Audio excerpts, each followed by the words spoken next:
ChatGPT was that demo, and the original plan was to throw it away once we get the learnings. So the plan was to keep it online for about a month, and then we turn it off, and we take the learnings and we make the real product. And fortunately, ChatGPT went viral, and people loved it already. So here we are.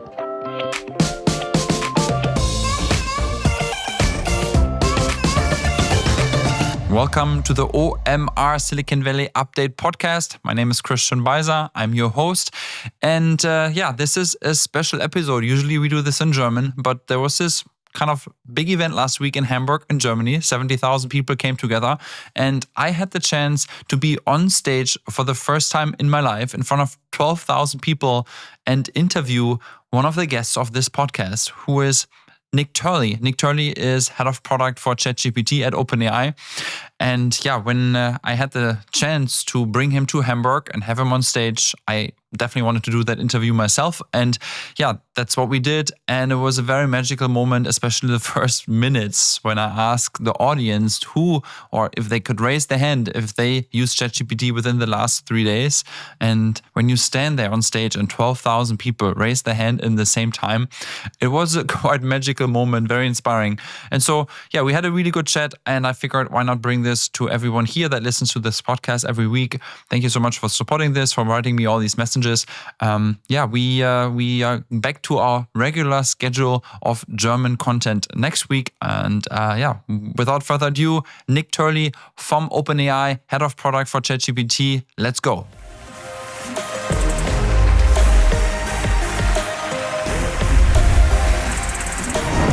Ciao. Ja. Geil, dass du hier bist. All right, let me introduce you to the man that basically stands behind this product, right? That more than 500 million people on this earth use to learn, code, write, or get relationship advice. It's just unbelievable. So, just really excited to have you here. Wir wollten einen Satz auf Deutsch sagen. Nur als Beweis. Ja, genau, sozusagen. Okay. Moin, moin. Genau, erst soll ich mal ganz kurz feststellen. And so we switch back to English because we just want to make sure that everyone in the audience understands. Let's start with something very simple with the audience. So raise your hand if you used ChatGPT within the last, let's say, 3 days at least once. Right, crazy. Okay, and so now raise your hand if you created an action figure or, let's say, like a Studio Ghibli photo of yourself within the last 2 weeks. Right, I guess this is why this conversation matters. Okay, well, before we get started, Nick Turley, you joined, or you're head of product at ChatGPT, right, at OpenAI in San Francisco, and you really help how to shape this product in every single way. And let's sit down and maybe start with some rapid fire. By the way, he's only 30 years old. This is unbelievable. Right, cool.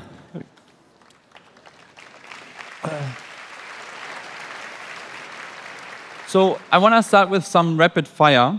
And I give you a scenario, and then you basically tell me if you agree or disagree.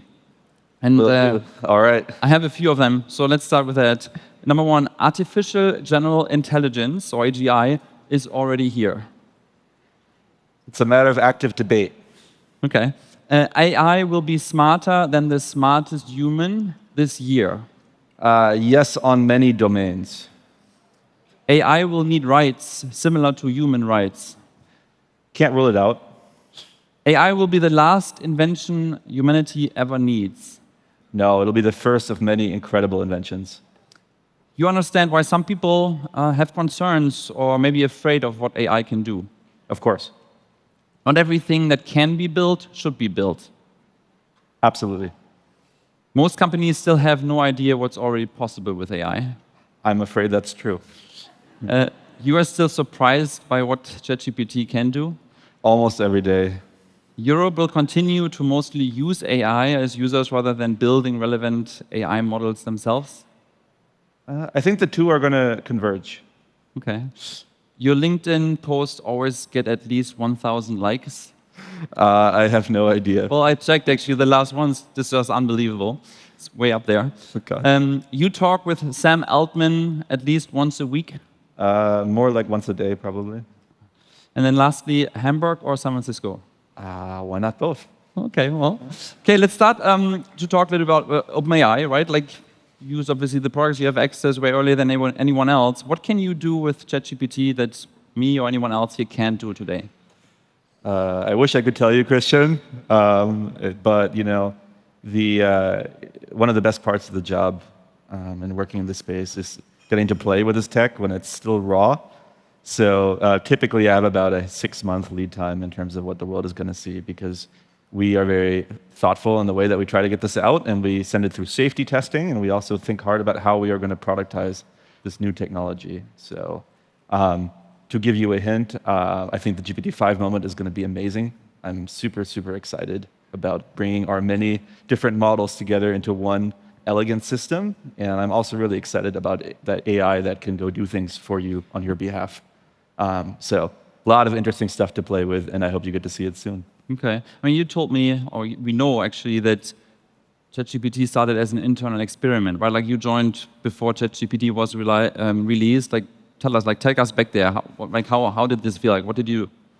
Yeah, I joined OpenAI in 2022, and frankly, I joined to learn. It was a research lab. I knew very little about artificial intelligence, but I knew that some of the smartest people that I'd ever interacted with were working there, and I wanted to learn from them. So I never had any clue that we would launch in a world-scale product. And when I showed up, GPT-4 just finished training, and it was the most magical thing I'd ever seen. And over time, we started having conversations about what would the right product even look like. And we said, man, it would be amazing to have a consumer product, because we would get so much feedback. And for us as an organization whose mission is to make sure that AGI benefits everyone, feedback is very important. In fact, it's the most important thing in the world. So we started talking about building a super assistant, because we're OpenAI, and that's how people talked back then. We knew that this super assistant would become amazing. It would help you with all the things in your life and all the things at your work. But we were unsure where to start, and so we said, hey, let's make a demo and see what we learn from that. And ChatGPT was that demo, and the original plan was to throw it away once we get the learnings. So the plan was to keep it online for about a month, and then we turn it off, and we take the learnings and we make the real product. And fortunately, ChatGPT went viral, and people loved it already. So here we are. Would have probably picked a better name if we'd known that it was going to be a thing, but I'm thankful for what we have, and we're stuck with it. So that's part of the story. Talking about the name, I mean, ChatGPT, most people don't even know what GPT stands for. Then you have like 04, 03, 03 mini, like all these different abbreviations. I'm so sorry, guys. Who does this? I take full accountability for the naming. We're not good at naming. We're good at many other things. But the truth is, right, when you're in this space, you're constantly going to have new research advancements. And when you have those advancements, you have a choice, right? You can wait for it to all make sense and to be elegant and to be simple to explain. Or you can launch and you can release something that's a little bit more raw and let the world actually experiment with it, play with it, give us feedback. And I've always made the trade-off that it's much better to ship early and often, and to let all of you discover the magic as early as possible, because this stuff is going to happen no matter what. And by bringing it out iteratively, we can start the conversation. So yes, all these names and models, they're confusing. I hope to simplify it with GPT-5. We're really going to give it a shot. But I would always do it all over again this way, even if the names end up being a little bit confusing, because it's important that you all get to play with this stuff. Well, Germany is said to be one of the most important markets for you guys, right? Can you share some metrics there? Yeah, it's actually kind of crazy, because there's sort of this meme that Germany's behind on AI. I don't know if you guys have heard this meme.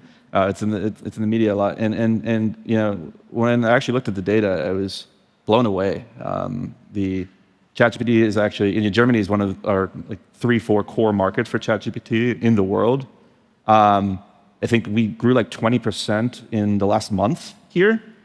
And there's just incredible appetite to use our technology in these products here. And I saw it when everyone raised their hand in the room. It was inspiring to me to see.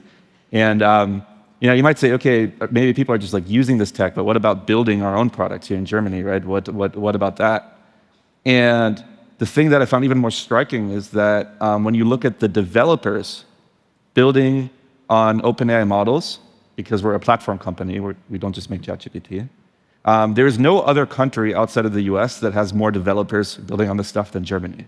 And I'm really proud of that, because it means that there's going to be a new big startup coming out of Germany, maybe one of you guys here. And it's even beyond startups, right? We're partnering with existing industry giants in Germany as well to bring this technology everywhere, right? To bring it to employees, to bring it into products. And I'm so proud of that. Yesterday we announced a partnership with the Deutsche Kreditbank, which is a pretty iconic bank. And the fact that we have German banks bringing this tech to their employees and to their product, it makes me so proud. Sven and I were talking about it earlier in terms of what it means for both the employee base and the products. So Germany has so much potential.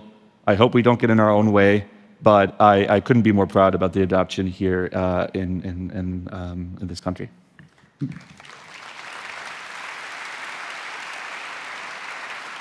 You said before, growth and numbers are just insane, right? Like 20% month over month at that scale already. You have 500. I think Sam Altman somewhere hinted it's even much higher than that. Nothing official. But what KPIs as a product manager do you optimize for even? It's a good question. If you work in product in most companies, you have metrics, right? You have OKRs. You're held accountable to some growth number, et cetera. And we're in this incredibly lucky position where we have a big mission, right? We're trying to make sure that AI benefits everyone. And we have a product that's a utility. We actually don't care at all how much time you spend on that product. In fact, less time is better, right? Because it means we solved your problem.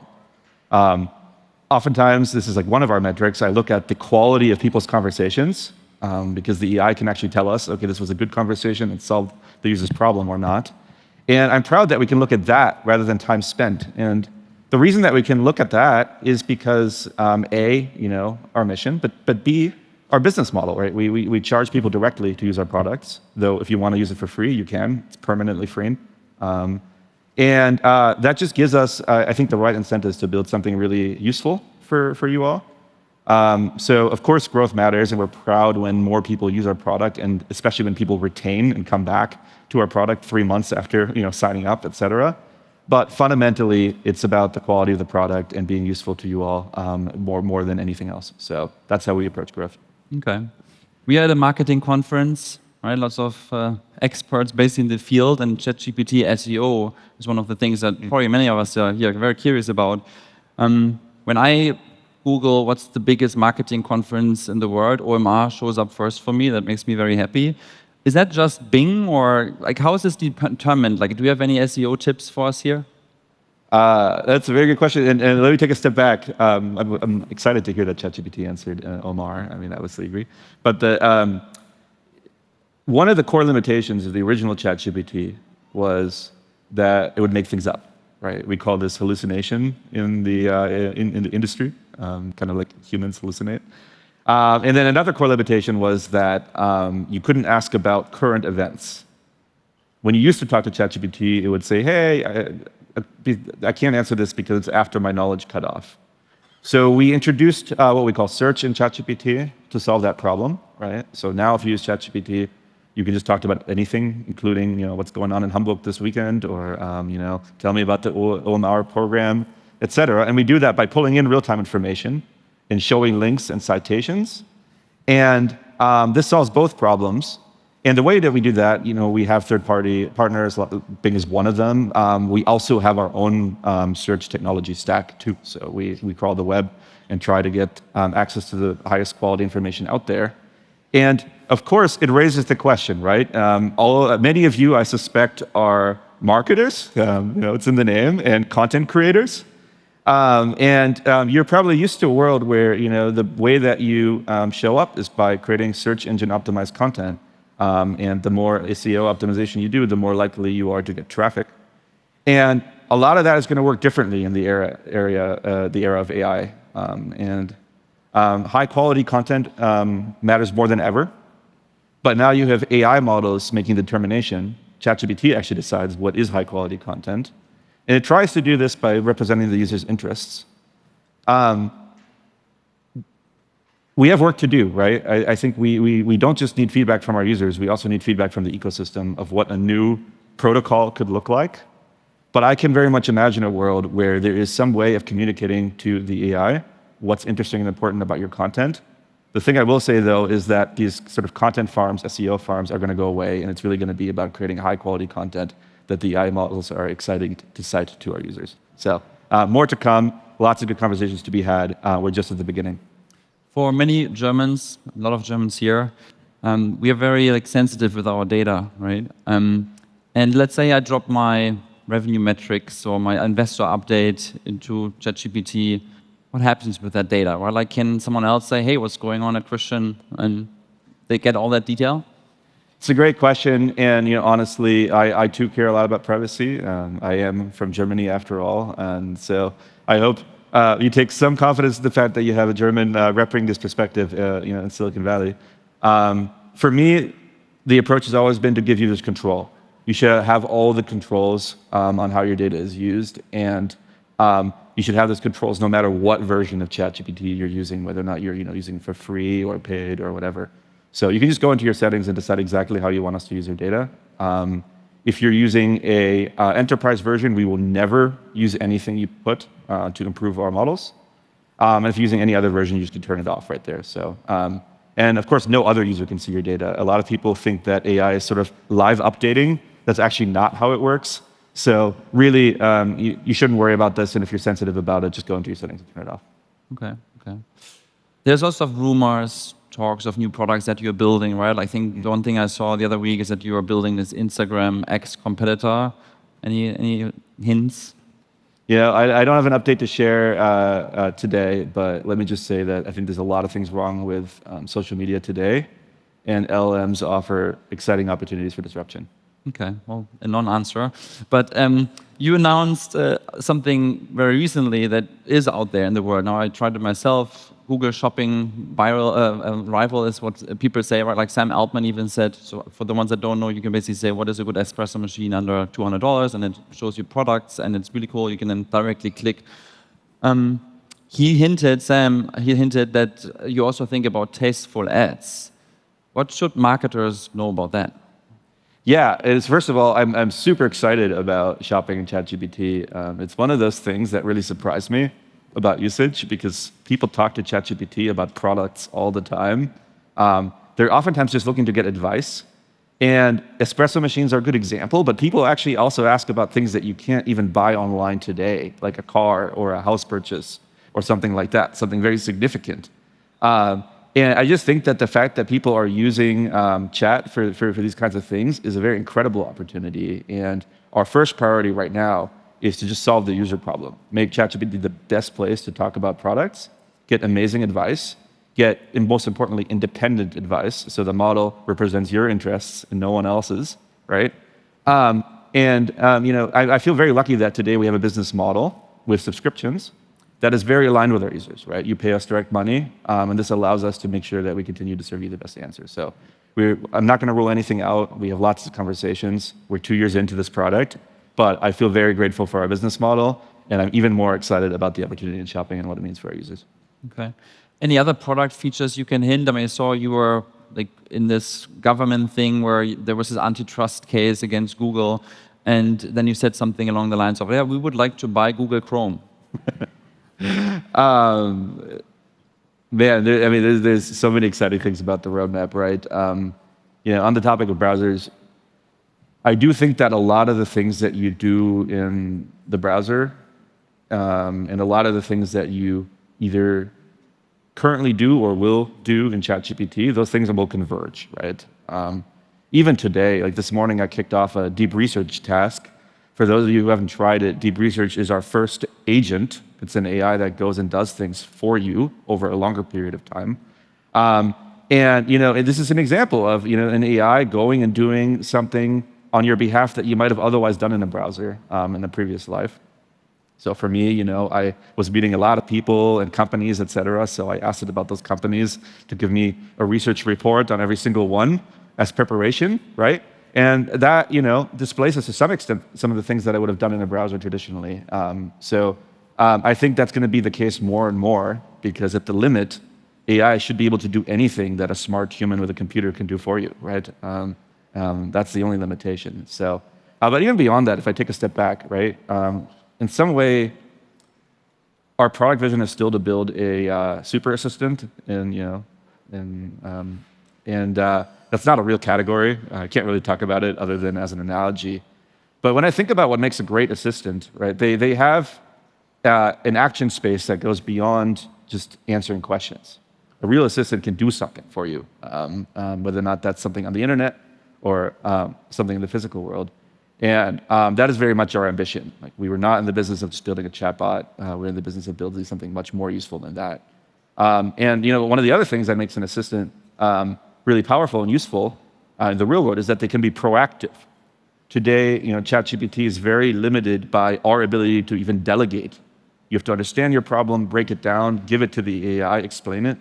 And an amazing super assistant shouldn't feel that way. They should anticipate your needs proactively.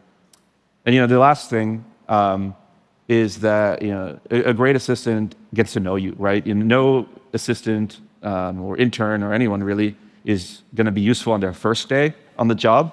It takes much longer than that, and that's just a fundamental constraint on collaboration between entities, human or otherwise. So one of the things that I'm really excited about is memory. I hope we can bring this to Germany soon as well, where the AI actually gets to know you over time so that you can stop explaining things over and over again and start just sending it very casual instructions. So this is intentionally a little bit high level, but I hope it gives you a little bit of sense of how I'm thinking about the roadmap and evolving ChatGPT, because I'm very excited about it. I mean, you give this task this morning, right, to prepare about all the different companies, and critics say hallucinations are a big issue still, right? And so you ask it, you trust that it works, but then there's something in there that is maybe not as correct.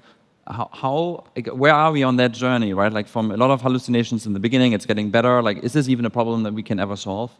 I'm glad you called it a journey, because it's certainly not the type of thing that you fix overnight. The hallucinations, the tendency to make things up, is pretty core to the way that large language models work today.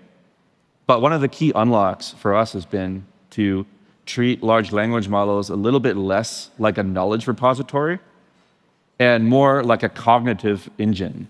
To put that in concrete terms, we should be using these models to search over the web or other sources of truth, not to answer these questions directly, right? And that's why deep research is powerful, because the AI is actually using its cognitive skill to go through the entire web, or soon other data sources as well, read them carefully, compare, look if they're in conflict with each other, and then cite them. So is it going to be perfect? No. But ChatGPT will explain the sources it used and how it came to its conclusion in the same way that a human would. And nothing's imperfect, but we've made so much progress. And in part, it's the mindset shift away from just talking to the model itself and towards products that combine these models with real sources of truth and facts. Okay. Let's talk a little bit more about the behind the curtains at OpenAI. I mean, you run product there, right? You built this internal demo that explodes. I mean, you told me that you went on vacation right after, and I tried to, anyway. A little bit surprised what happened in the world. How does this change how you build now, right? Like, the world is watching you. I try not to think too hard about the fact that the world is watching, because it's pretty paralyzing, and you got to be okay embarrassing yourself sometimes if you want to ship and make progress. But yes, AI has changed a lot about how we build. About maybe half of the roadmap is grounded in user feedback and what people want, and that's incredibly important. If you run a product, you need to build what people want. You need to deliver on their feedback. And the other half, though, is born by what's possible, right? Because we constantly have a step change in our technology that changes all assumptions. And so I've given up on having long-term roadmaps. I think I have maybe 3 to 6 month roadmap at best, for exactly this reason. I'm also given up on writing long documents, because we can just make a prototype so easily now, right? You can have just code with AI, we call it vibe coding, and you get a prototype together. So we've certainly changed our development process quite a bit as a result of AI. But the thing that you can't lose is your velocity, your willingness to try things, even when the world is watching, or maybe especially then. a lot of people say now, of course, AI consumes all this energy. Should I stop saying thank you to OpenAI? Look, the fact base there is changing every single day. If you look at just the progress over the last couple of years, the models we use now are about 200 times more efficient than the models we had 2 years ago. And the trend is accelerating. So put another way, AI is constantly getting more efficient to serve, which I think is an incredible trend because it both brings costs down for consumers, but it also improves the environmental footprint of this technology. The other thing, though, is that one of the most exciting things for me about ChatGPT and AI as a whole is its ability to aid science, right? For example, we have people, actually here in Germany, we have people at the Max Planck Institute collaborating with our reasoning models on their hardest questions.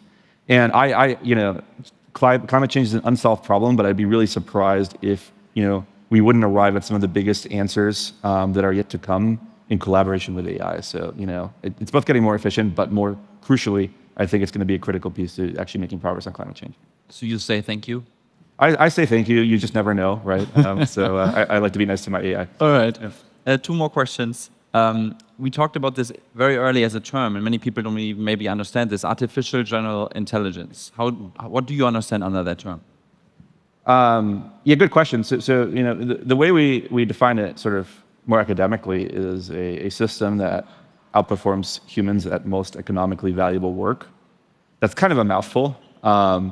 But it is true that there's so many areas of work, when you look at education, you look at healthcare, when you look at science, that can really benefit from AI as an extension of human capacity.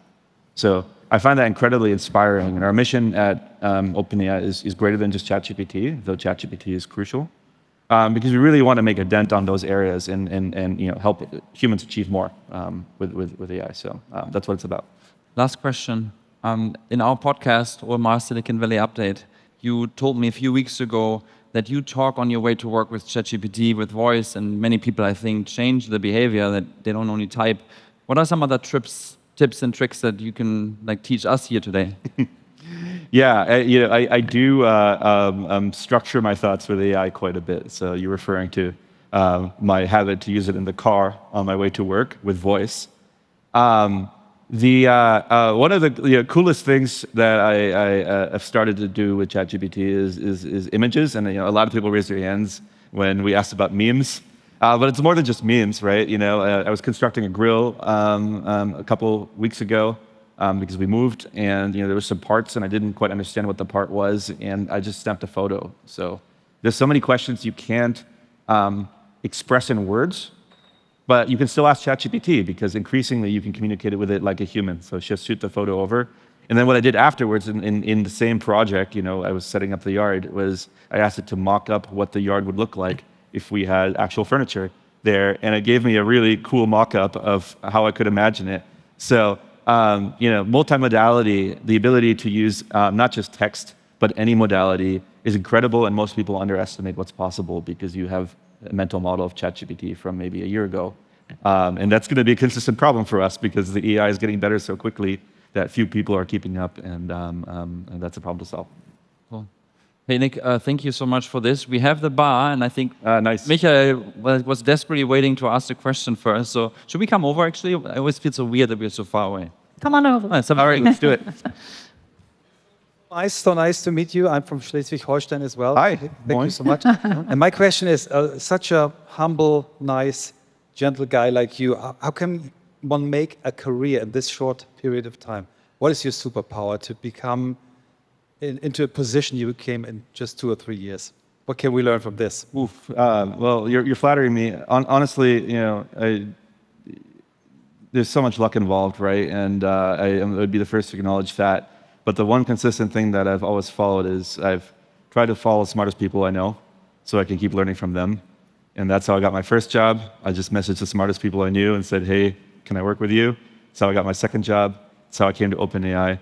I'm horrible at vetting companies. I could not have imagined a ChatGPT. But what I did know is that I could either get a master's degree or I could go to a place like OpenAI and learn on the job about a really cool technology from people that I admired. So that's been, for me personally, the one recipe that I've consistently followed, and I think it's worked out pretty well. Thank you so much for this lesson. Thank you. Thank you.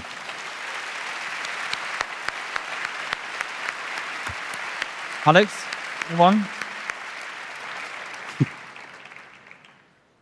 All right. I have Maybe a quick when there's no question. other question, Dave, where can we see you play piano? I learned that you're a good jazz pianist. Where can we see this? You know, you can come to San Francisco, but it's a good question. Maybe the Birdland will have me at some point, but or next year at OMR. We'll see.